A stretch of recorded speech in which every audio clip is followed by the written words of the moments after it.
गुरु ब्रह्मा गुरु विष्णु गुरु देवो महेश्वर गुरु साक्षात् परब्रह्म तस्मै श्री गुरुवे नमः। ओम भवताप प्रणाशिने आनंद घनमूर्ते ज्ञान भक्ति प्रदायिने मातुभ्यं नमो नमः। जय मां।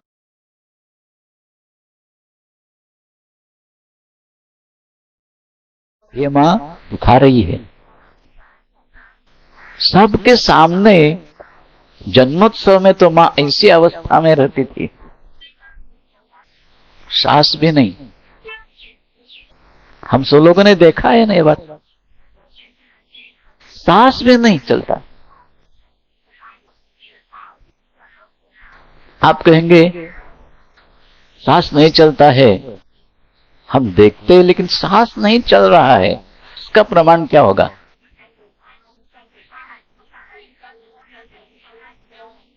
तो इस प्रकार की शंकाएं पहले भी पूछी गई है।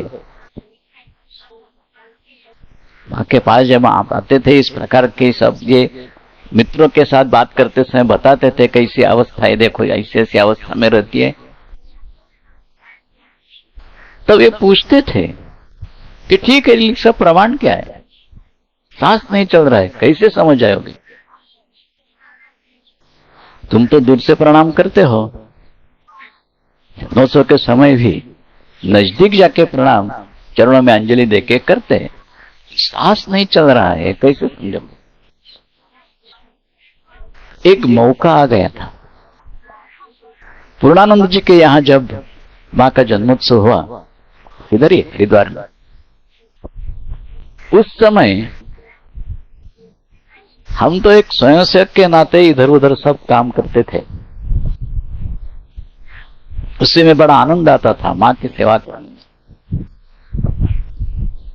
मां की सेवा में प्रत्यक्ष मां की सेवा ना, इधर उधर कुछ भी, कुछ कमरा साफ करके रखना है किसी लिए तो भी उसमें बहुत आनंद आता था। वो मां का काम, मां की सेवा है।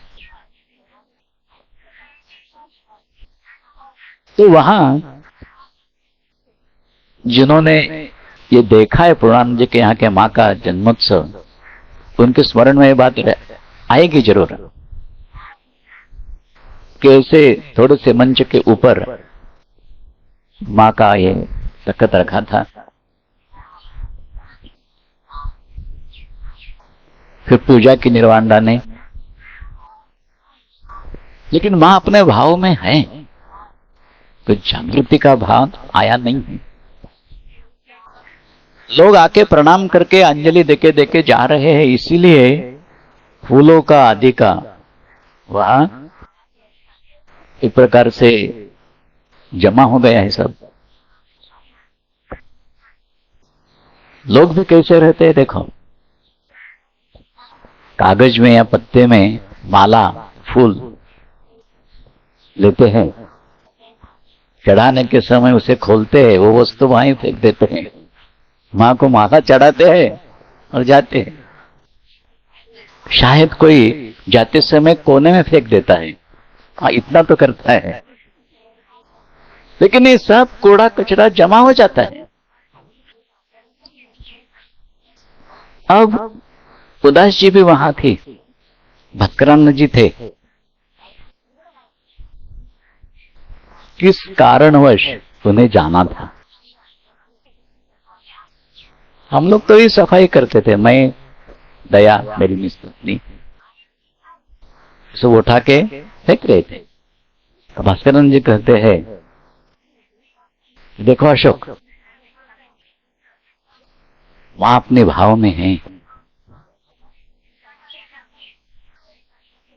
तो बाजू में सब ये लगा दे दे, और कहते हैं इधर की सफाई जब होगी उसके बाद हम आते हैं, तब तक यही बैठे रहो, यही बैठे रहो। यानी हमने कहा कि मां के पास बैठेंगे, हाँ, बड़े आनंदित हो गए कि परमहंस ठाकुर के जीवन चरित्र में जो बात हम पढ़ते आए हैं कि वृत्तवत लक्षण अब देखने में मिलेगी, क्योंकि माँ जो लेटी थी, माँ का मुंह उस तरफ है और लोगों का दर्शन इधर से हो रहा है। आप जानते हैं लोग जो जितनी साड़ियां आती थी वो सब माँ के ऊपर ओढ़ देते थे, जितनी मालाएं आएगी सब ओढ़ देते थे माँ के ऊपर। तो ऐसी अवस्था में ये कैसे देखेंगे? माँ के चरण तो पूजा करके खुले रखे, ये माँ के चरण का दर्शन हर एक को होता था। तब हम उस तरफ जाके बिल्कुल सामने बैठ के देख रहे थे। कुछ भी लक्षण नहीं है जिसे हम जीवित कह सकेंगे, इसका कोई भी लक्षण नहीं।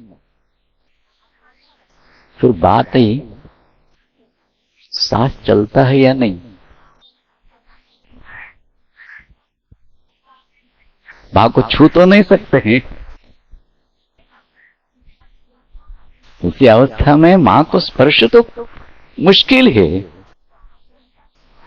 अत्युच्च अवस्था में जो है हमारे जैसा सामान्य कैसे स्पर्श करे उसे? कोई नहीं थे। मैं और दया सिर्फ दोनों थे। अगर देखना चाहते थे हाथ लगा के तो देख भी सकते थे, लेकिन ये नहीं, ये मर्यादा है। माँ के पास आके अगर मर्यादा हम नहीं सीखेंगे ना तो हम दुर्दैवी है। तो फिर मन में आया कैसे देखेंगे, स्पर्श तो नहीं करना है। तब जो धागे फेंके गए थे लोगों के द्वारा, उस धागे हमने कोने में रख दिए थे बाजू, तो वहां से एक धागा लाया करीब इतना इतना लंबा, और वो नाक के पास खींच के रखा।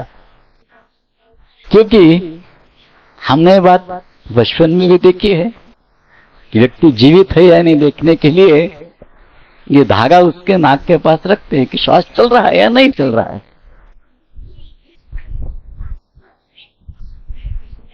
करीब 10 मिनट हमने देखा है, बिल्कुल हिलता नहीं रहा। माँ जो कहते हैं ना, सांस बंद हो गई कुंभक की तरह। कुंभक की तरह इसलिए कहा कि जीवित तो है फिर भी श्वास बंद है।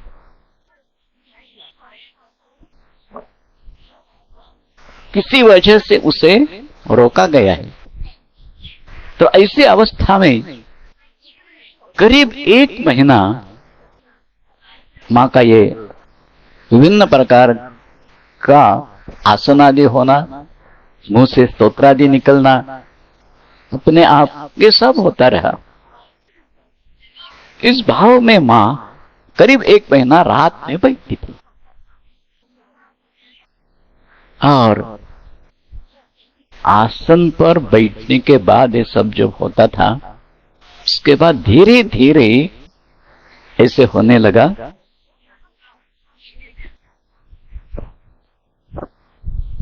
नाभि से लेकर कुछ ध्वनि आ रहा है,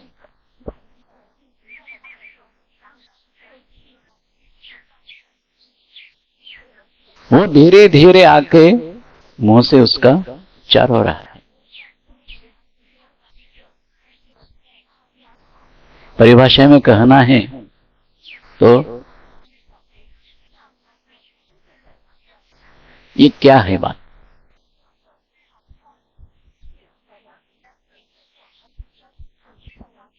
ये बात यही है, ध्वनि का मूल स्थान जो है ये नाभि माना गया है, और मुंह जिह्वा जो है ये अंतिम स्थान है, वैखरी है ये।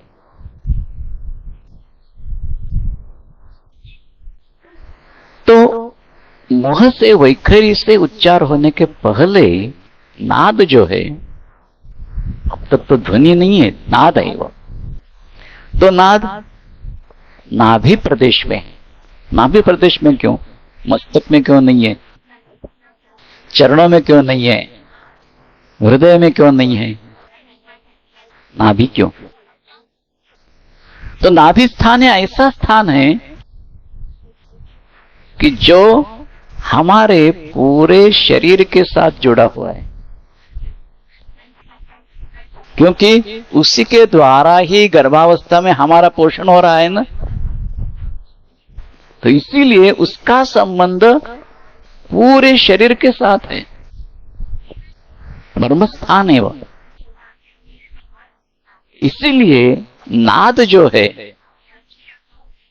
ये इसका मूल स्थान नाभि माना है। परा पश्यन्ते मध्यमा वैखरी, परा का स्थान नाभि माना है। तो वहां से शुरू होकर, परा से शुरू होकर पश्यन्ति तक,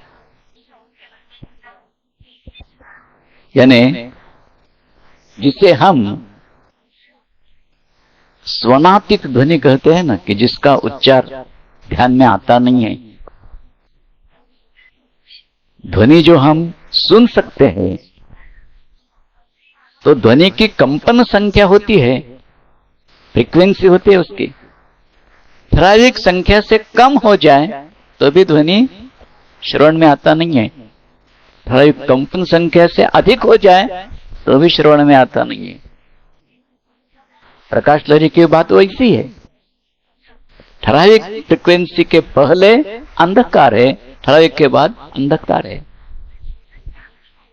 इंद्रिय के द्वारा जो जो ग्रहण किया जाता है ना, उसकी मर्यादा यही रहती है, उसकी ग्रहण क्षमता निश्चित है। उससे कम या ज्यादा अथवा उससे विपरीत जो कंपन होगा वो भी ध्यान में नहीं आएगा। जितना इनसे अनुकूल है इंद्रियों को, उतनी ही कंपन संख्या इंद्रिय ग्रहण कर सकता है। उससे विजातीय हो जाए तो ग्रहण नहीं कर सकता। इसलिए ये बात जो है ना, शायद इसका मैं आगे फिर उल्लेख करूंगा। मां के मुंह से इसके संबंध में कुछ बातें निकली है, तो इस संबंध में आगे कुछ देखेंगे हम। तो यहां ये बात देख रहे हैं कि ये ध्वनि परा, जिसे हम परा कहते हैं, मूलभूत स्थान, जहां कंपन है ही नहीं, सिर्फ नाद है। ये कैसी अवस्था हो सकती है? कंपन बिना नाद उत्पन्न हो ही नहीं सकता हमारी दृष्टि से, विज्ञान की दृष्टि से नहीं। ये हो सकता है सिर्फ इसका बोध रहता है, सिर्फ बोध रहता है, प्रत्यक्ष कंपन नहीं है। फिर इसके लिए भी प्रमाण क्या है? मां के मुंह से अनेक बार ये बात निकली है, और शास्त्र भी कहता है कल्पना मात्र जगत सृष्टि। तो पूरा विश्व इसका बीज एक कल्पना है। तो हम सब देखते हैं ना, कल्पना से उद्भूत है, ये भगवान की कल्पना से उद्भूत है। तो इस दृष्टि से, हमारी दृष्टि से, हमारी क्षमता इंद्रियों की ये उतनी है, इसलिए हम इस बात को समझ नहीं पाते कि परावाणी जो है इसका अनुभव हम नहीं कर सकते। पश्यन्ति का कुछ अनुभव कर सकते हैं। अनाहत ध्वनि, अनाहत नाद आदि जो बातें हैं, कोई कोई साधक इसकी अनुभूति कर सकते हैं। फिर पश्यन्ति, परा पश्यन्ति मध्यमा और वैखरी। मध्यमा और वैखरी के अनुभव तो हर कोई करता है। तो ये कहती है कि ध्वनि शरीर अनुभव कर रहा था कि नाभि केंद्र से कुछ आ रहा है, जिह्वा के और मुंह की कुछ क्रिया होने लगी। शब्द नहीं, मुंह से शब्द निकलने लगा ऐसा नहीं कहती है, क्रिया होने लगी। इसका मतलब यह है कि इस प्रकार का नाद उत्पन्न होते होते होते जब जिह्वा तक आया है, मुंह तक आया है, तब वहां स्पंदन, कंपन उत्पन्न हो रहा है। स्पंदन जब उत्पन्न हो रहा है उसके बाद जिह्वा के द्वारा उच्चारण होने लगा। योग की साधना जिन लोगों ने की होगी उनके ध्यान में क्रिया आ जाएगी कि किस प्रकार होता है, कैसे होता है। सिर्फ स्पंदन किस प्रकार हो जाता है तो सब बातें ध्यान में आ जाएगी। यहां जितना हो सके मैं शब्द के द्वारा उसका विश्लेषण करने की कोशिश कर रहा हूं, लेकिन इतनी बात स्पष्ट रूप से कि स्वयं उसके अनुभूति लिए बिना एक क्रिया कोई भी नहीं जान सकता। ओम भवताप प्रणाशिने आनंद घनमूर्ते ज्ञान भक्ति प्रदायिने मातम नमो नमः। जय मां।